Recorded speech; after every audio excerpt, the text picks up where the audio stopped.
करगिल विजय के 25 साल पूरे होने पर बीजेपी युवा मोर्चा आज देश भर में कार्यक्रमों का आयोजन करेगी। हर जिले में मशाल रैली का आयोजन किया जाएगा।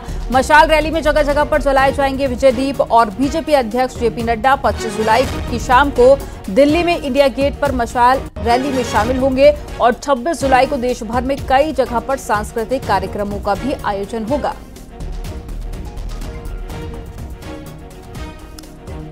तो आज विजय दिवस के मौके पर दीप जलाए जाएंगे और कई जगह पर कार्यक्रमों का आयोजन होगा। इस वक्त मैं पहुंचा हूं टाइगर हिल के पास। टाइगर हिल जहां पर पाकिस्तानी सेना के जवानों को और इसके साथ साथ घुसपैठियों को भारतीय सेना ने जवाब दिया था साल 2019 में, यानी कि ठीक 25 साल पहले। और इस वक्त मैं दिखाना चाहूंगा, ये हमारे पीछे ठीक टाइगर हिल जो है वो देख सकते हैं, जो तकरीबन 18,000 फीट की ऊंचाई पर है। और जिस तरह से टाइगर हिल की अगर बात करें तो टाइगर हिल पर जिस तरह से तिरंगा फहराने के लिए भारतीय जवानों ने पाकिस्तान के हर कवच को भेद दिया था। 4 जुलाई 1999 को जब सूरज उगरा था तो इधर भारतीय सेना के टाइगर्स ने टाइगर हिल्स पर तिरंगा लहरा दिया था। और यह वो पल था जब पाकिस्तान के धोखे को करारा जवाब मिला था और खतरनाक जंग में कई भारतीय जो जवान जो है वो भी अपने जो सुप्रीम जो कहा जा सकता है शहादत दिए थे। लेकिन इस मामले में पूरे ऑपरेशंस में पाकिस्तान को अच्छा खासा जवाब दिया गया था। देश करगिल दिवस का जिस तरह से सिल्वर जुबली मना रहा है, यानी कि 25 साल पूरे कर रहे हैं। और जिस तरह से अगर बात करें तो 4 जुलाई साल 2099 में भारतीय सेना के बाघों ने टाइगर हिल पर जिस तरह से पाकिस्तानियों से मुक्त कराया था, तो उसको आज फिर से हम याद कर रहे हैं। जिस तरह से 14 जुलाई 1999 को कारगिल युद्ध में विजय हासिल हुई थी। और इस मामले में उस वक्त के जो तत्कालीन प्रधानमंत्री थे अटल बिहारी वाजपेयी, उन्होंने इस मामले पे विजय दिवस की उस वक्त में घोषणा किया था। और अगर बात करें टाइगर हिल के साथ साथ दूसरे टॉप की अगर बात करें, ठीक पास में बत्रा टॉप है। और इसके साथ साथ अन्य जो चोटी की बात करें तो यहाँ पर जिस तरह से पाकिस्तानी सेना और उसके घुसपैठियों ने यहाँ पे कब्जा किया था, उसकी जो सबसे पहली मंशा थी, ठीक यहाँ पे दिखाना चाहूंगा कि नीचे नेशनल हाईवे है। नेशनल हाईवे 1D जिसे के नाम से पुकारा जाता है, 1D पर सबसे पहला कब्जा करना चाहते थे। वो चाहते थे कि अगर इस नेशनल हाईवे 1D पर अगर कब्जा कर लिया जाएगा तो भारत को इस टाइगर हिल के इलाके से काटा जा सकता है। और तकरीबन 25 किलोमीटर का जो फासला है उस पर कब्जा किया जा सकता है। तो 25 किलोमीटर का फासला अपने आप में बहुत बड़ा फासला होता है और पाकिस्तान की यही चाल थी। लेकिन इस मामले की जानकारी जब भारतीय सेना के जवानों को लगी, उसके बाद इस मामले पर ऑपरेशन जो है प्रारंभ किया गया। और जिस तरह से भारतीय जवान के साथ साथ जो बोफोर्स की जो गूंजें थी इस पूरे इलाके में गूंज रही थी, और बोफोर्स की तोपों का जवाब जो है वो पाकिस्तानियों को दिया गया था। और इसी इलाके में, और हालांकि आप देखिए यहाँ पे कुछ अच्छी खासी आबादी यहाँ पे नजर आ रही है, काफी यहाँ पे घर जो है वो नजर आ रहे हैं। इसके साथ साथ सेना के जो तमाम जो ऑफिसेज जो है वो नजर आ रहा है। लेकिन उस वक्त में ऐसा नहीं था, 25 साल पहले ऐसा नहीं था। यहाँ पर जिस तरह से सेना के जवान होते थे, बहुत ज्यादा पेट्रोलिंग नहीं होती थी। लेकिन एक तरफ उस वक्त के तत्कालीन प्रधानमंत्री अटल बिहारी वाजपेयी दोस्ती का हाथ बढ़ाते हुए पाकिस्तान पहुंचे थे, लेकिन भारत को मिली थी जिस तरह से भारत के सीने पे एक तरह से कहा जा सकता है कि पीठ पीछे उनके चाकू घोंपा गया था।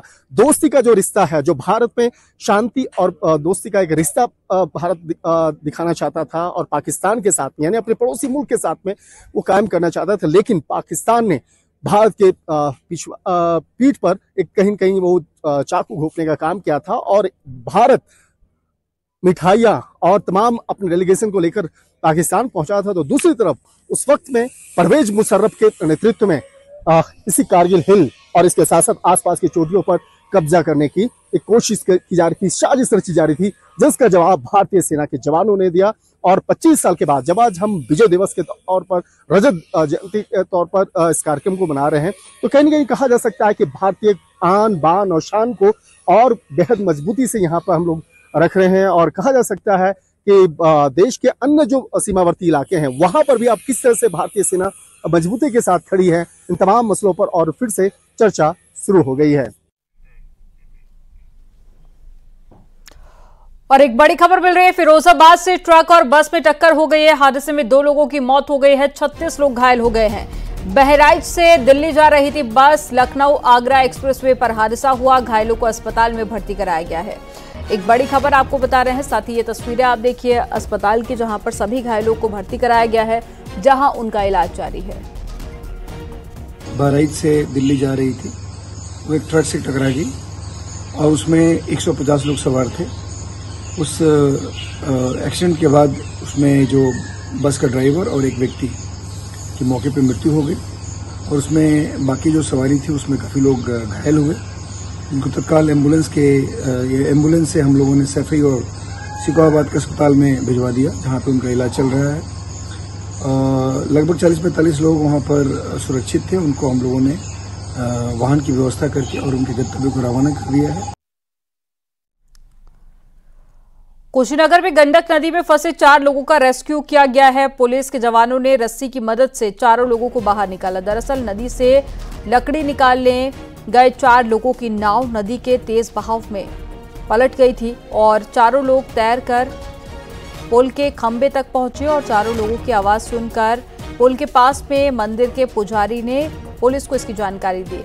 खड्डा एसडीएम और पुलिस के अधिकारी और साथ ही विधायक विवेकानंद पांडे भी मौके पर पहुंचे। इस दौरान सालिकपुर चौकी पर तैनात 2 सिपाहियों शशिकेश गोस्वामी और ज्ञान प्रकाश यादव ने रस्सी की मदद से चारों लोगों को एक एक कर बाहर निकाला। नदी से रेस्क्यू किए गए शैलेश, लोहा, साहनी, राजकुमार और साथ ही भुआली बिहार के रहने वाले हैं। नाव मछली पकड़ने कुछ लोग गए थे, उनकी नाव थमले से टकराने के कारण जो क्षतिग्रस्त हो गई, पलट गई और कुछ लोगों के अटक जाने की, फंसे होने की सूचना प्राप्त हुई। सूचना मिलने पे 10-15 मिनट के अंदर हम लोग यहाँ पहुँचे। एसडीआरएफ की टीम भी 20 मिनट के अंदर यहाँ पहुँची। माननीय विधायक जी भी उपस्थित हुए और 4 लोगों की सूचना थी कि 4 लोग जो है फंसे हुए हैं। 3 लोग दिखाई पड़ रहे थे, एक व्यक्ति पिलर के दूसरी साइड था। ऊपर से जाके देखा गया तो दूसरा व्यक्ति भी वहाँ पे मिला। चारों लोगों को सकुशल निकाल लिया गया है। किसी को भी कोई गंभीर चोट नहीं है, छोटी मोटी भी कोई खास चोट नहीं है और चारों लोग सुरक्षित हैं। चारों लोगों की लिखा पढ़ी हो गई है और उन लोगों को सुरक्षित उनके घर पहुंचाने का जो है व्यवस्था कराई जा रही है।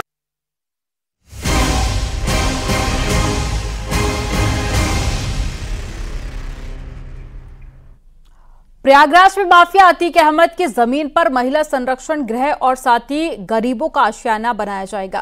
प्रयागराज विकास प्राधिकरण के उपाध्यक्ष अरविंद सिंह चौहान ने प्रयागराज के पुलिस कमिश्नर तरुण गाबा और डीएम नवनीत सिंह चहल को पत्र लिखा है।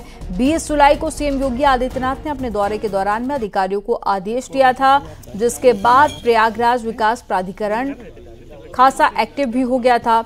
इससे पहले भी प्रयागराज में माफिया अतीक अहमद के कब्जे से मुक्त कराई गई जमीन पर गरीबों के लिए आशियाना बनाया गया था, जिसमें लोग रह रहे हैं। नंबर 14 आरजी संख्या 2311।